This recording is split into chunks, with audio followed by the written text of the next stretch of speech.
मी कोकणातलो यशा, माझ्या यूट्यूब चॅनलमध्ये तुमचं स्वागत आहे।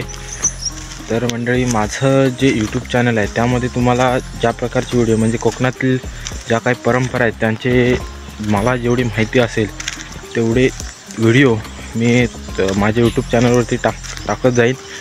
तर तुम्हाला आवडले तर लाईक करा आणि सबस्क्राईब करा।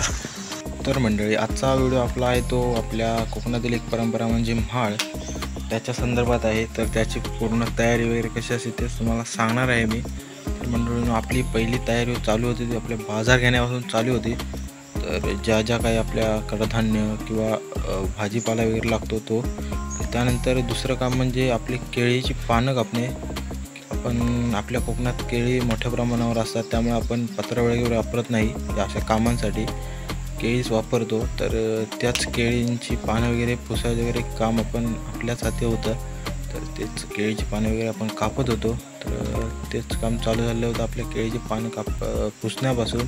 तर मंडळी, म्हाळ म्हणजे जे आपले वाडवडील असतात, जे मृत्यू पावलेले असतात, त्यांच्या नावाने आपण उपस्करी वगैरे ठेवून त्यांची आठवण म्हणून एक सण असा साजरा केला जातो।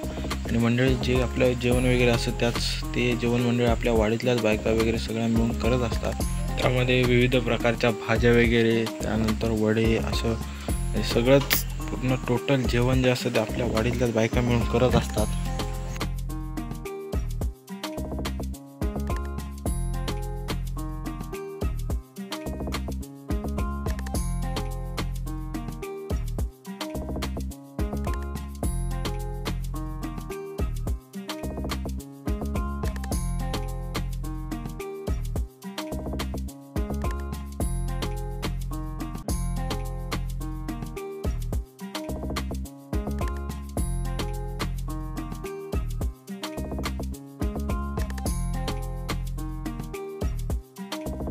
आणि इकडे जेवण वगैरे चालू होतं तोपर्यंत आपले जे वडील देव आहे तो पूजून घ्याव्या। त्यासाठी मग आपल्या परसवातच मंडळी फुले आहेत, यांना डोलेराची फुलं असं म्हणतात।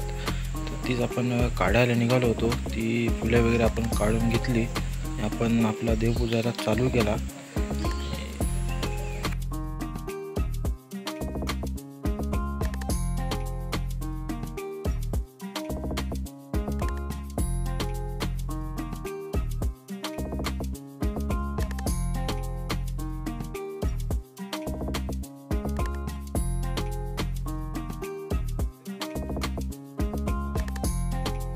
मंडळी, आपला देव वगैरे पूजून झाला होता। तर मंडळी, आणि त्यानंतर आपले मेन काम असतं ते म्हणजे आपल्या पूर्ण वाडीमध्ये जेवण झालं असं सांगणं।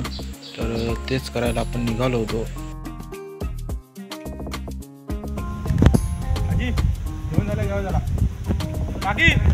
त्यानंतर आपली जी वाडीतील मंडळी असते ते सगळे जेवायला येते।